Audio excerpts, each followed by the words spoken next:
Hi, class. It's Professor Corbett again, coming through the internet via video to you, to your Blackboard course. This will be actually my last video to you. We're coming coming to the end of the course, as you know. It seems like just yesterday we started this, which it kind of was actually. So it was a whirlwind tour in just 4 weeks. So this week we'll be wrapping up our quiz, the last quiz, a fewer number of questions, and our discussion boards for the last three chapters. So a little bit less work this week. I'm sure you're happy about that. And so you'll have those available to you as you have in the last 3 weeks. So finish those up by the end of the week. Next Monday, the 12th, I'll be posting the final exam announcement in Blackboard, and you'll actually respond to the final exam in the turnitin.com portion of our website. So just look for the assignment for that, and you can just post your response to the question. So the question again will go up on the announcements page, and your response will go to the turnitin.com response in the that portion of the Blackboard site.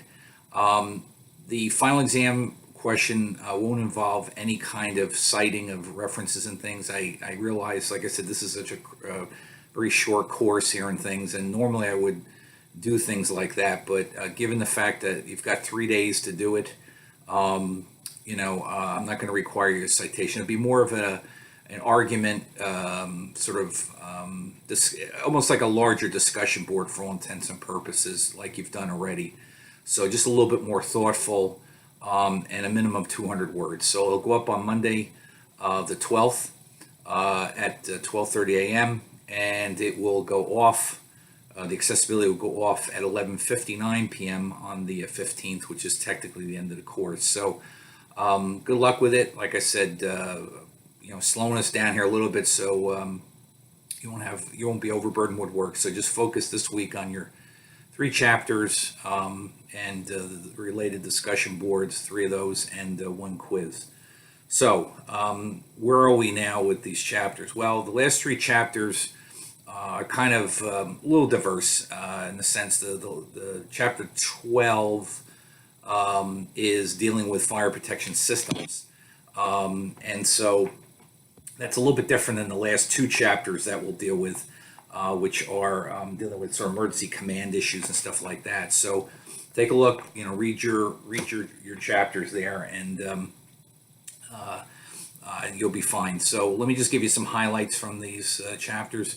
So again, chapter 12 deals with fire protection systems. Perhaps you knew about a lot of these, maybe you didn't. You all know, you all live in a home that has a smoke detector in it. It's sort of the most basic fire protection equipment, a smoke alarm. It may be connected to perhaps 3 or 4 other detectors in your apartment or your home, which in turn, if you're an apartment building or a larger structure, may be in turn tied to the actual building itself, the alarm system in the building. So we all live in places where smoke detectors are installed. They've been around since the 1970s. We've done a pretty good job nationally of getting them installed in pretty much all homes across America. And it's unfortunate that when we see fire fatalities, we talked about how the very young and the very old are disproportionately represented in fire fatalities. A lot of those conditions and situations actually involve smoke detectors that were not operational. Either they were disconnected, or particularly the older style battery operated detectors, the batteries were taken out and never put back in. I can't tell you how many fires I've been to where people were killed that we found an empty smoke detector minus the battery. So those are the very basic equipment, but you've all been in office buildings, in John Jay College for that matter, that has more extensive fire protection systems in it in the form of automatic fire sprinklers. Those are the sprinkler heads that spray water from the ceiling down onto a fire at floor level and in most cases extinguish the fire, but if not, at least suppress it and contain it so it won't get any larger.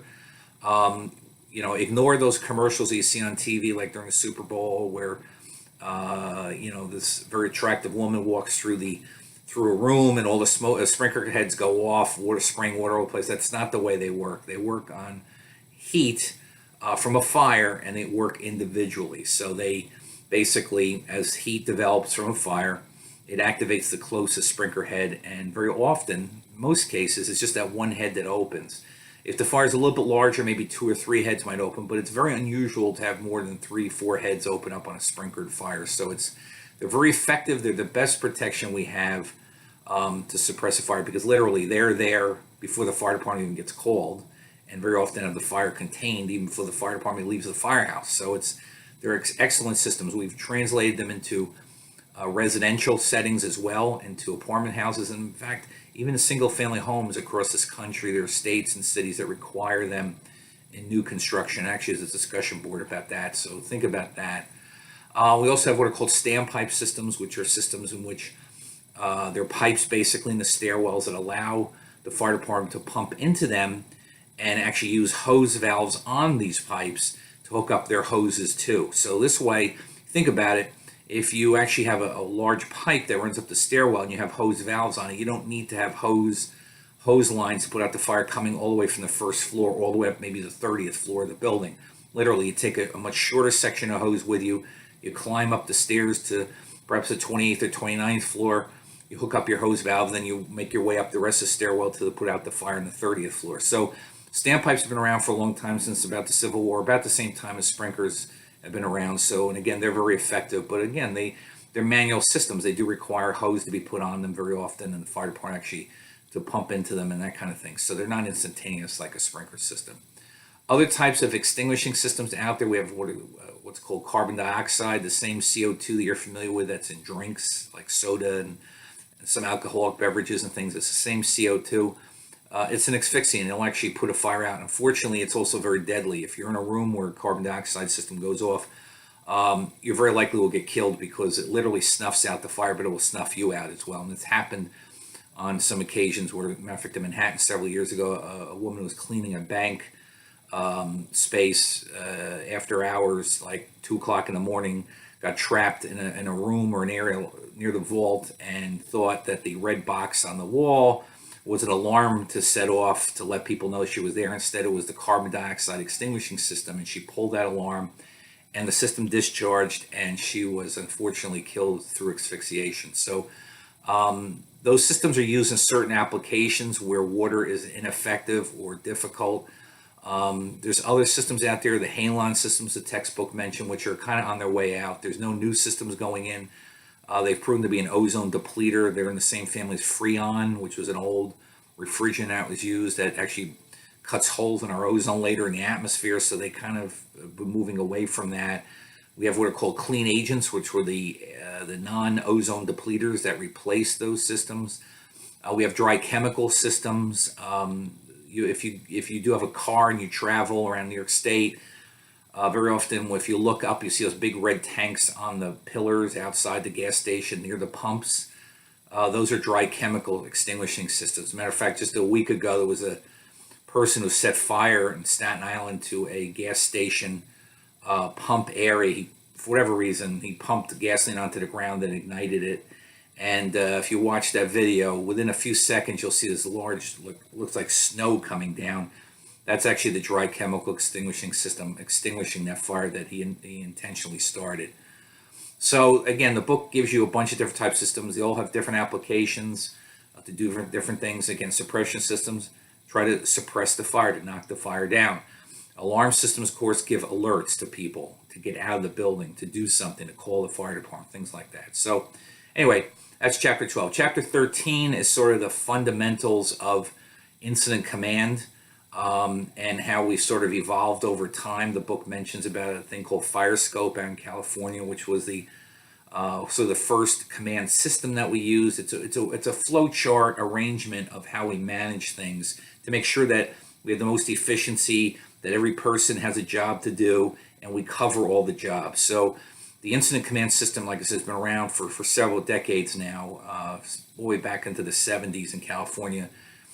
That evolved into what was called Fire Ground Command, where, and by the way, FireScope was actually developed because of large-scale responses to wildland fires. Right in California right now, there's several very large fires burning, wildfires, And that system is critical to managing people because you're literally talking about managing tens of thousands of responders. Can you imagine that?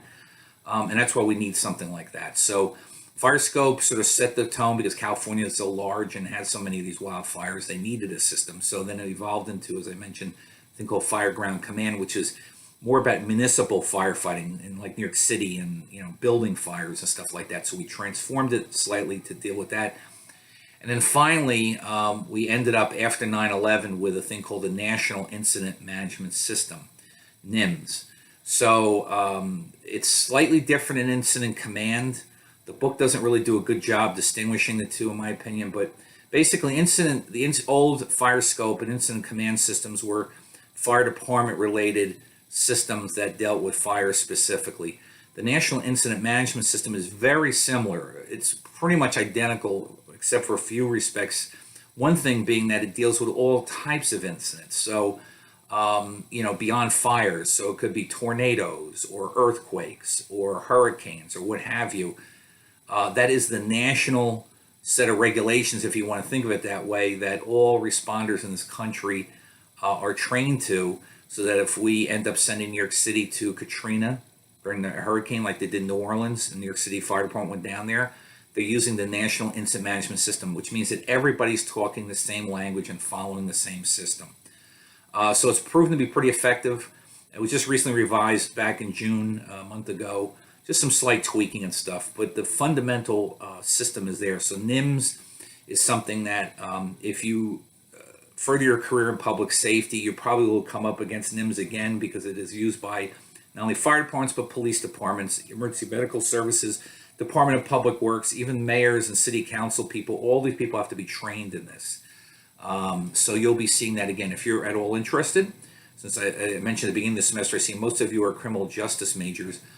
We do have courses in emergency management, and one specific course on what effectively what's NIMS, so the incident management course. We actually have a class in that. If you're so enthralled with what you've read so far that you want to learn more about it, go ahead and take that class, and maybe a few others that you might like, if I hopefully have interested you in this field. And then finally, the last chapter, chapter 14, is sort of the myriad of different kinds of emergencies that fire departments typically respond to. I just mentioned, if a hurricane happens, the fire department's there. If an earthquake happens, the fire department's there. If a tornado happens, the fire department's there. If a windstorm happens where there's hail and freezing rain stuff, the fire department's there. So the fire department responds pretty much to any emergency, as do the police department for that matter too. Each of the police and fire have different roles and things. And so we talk about all sorts of incidents. The book talks about specific types of things that we respond to, motor vehicle accidents, for example. There are tens of thousands of those that occur in New York City every year. And the fire department responds to those. Now, in some cases, it's a very simple, a rear ender where there's very little damage, just a tap. And that goes away from that all the way to literally cars that are torn in half, flipped upside down, and wrapped around telephone poles or trees that require much more extensive training and tools to actually extricate people and try to get them out of that situation and keep them alive until we get them to the hospital. So motor vehicle accidents are probably the most common response besides fires that any fire department in America deals with. We deal with them all the time. Millions of car accidents happen every year. So we need to know something about that. The book also talks about hazardous materials and hazmat incidents. We have spills of all sorts of things happen all the time. And sometimes it's very simple.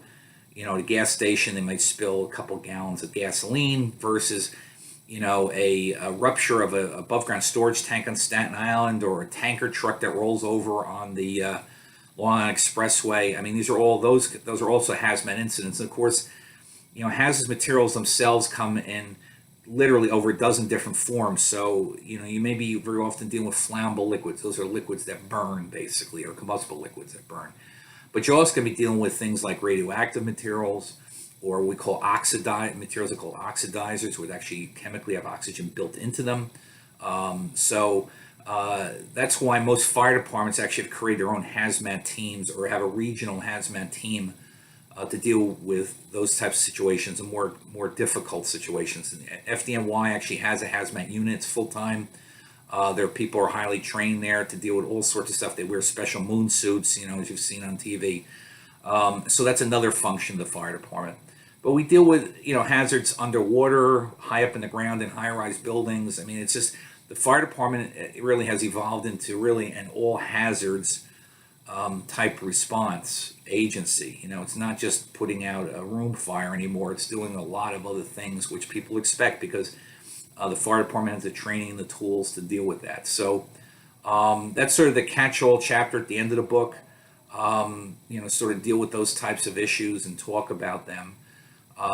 So anyway, that's pretty much it. I mean, again, we've taken a whirlwind tour in 4 weeks of the fire service.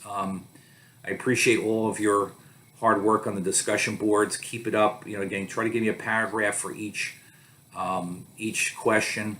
And hopefully, like I said, this week I should say, and then hopefully when you leave this course, you'll have a better understanding of what the fire departments do. The type of roles that they play in the community and things. And so if you end up even if you end up in criminal justice and stuff, you'll end up working with the fire department somewhere along the way. And so now you'll know a little bit more about them and what their perspectives are and what they're responsible for and things like that. So anyway, that brings us to the end here. Again, this will be our last video, so there's no point of me giving a video for the final exam. I think it's pretty clear cut. So anyway, I appreciate all of you being in the class. Perhaps we'll cross paths again.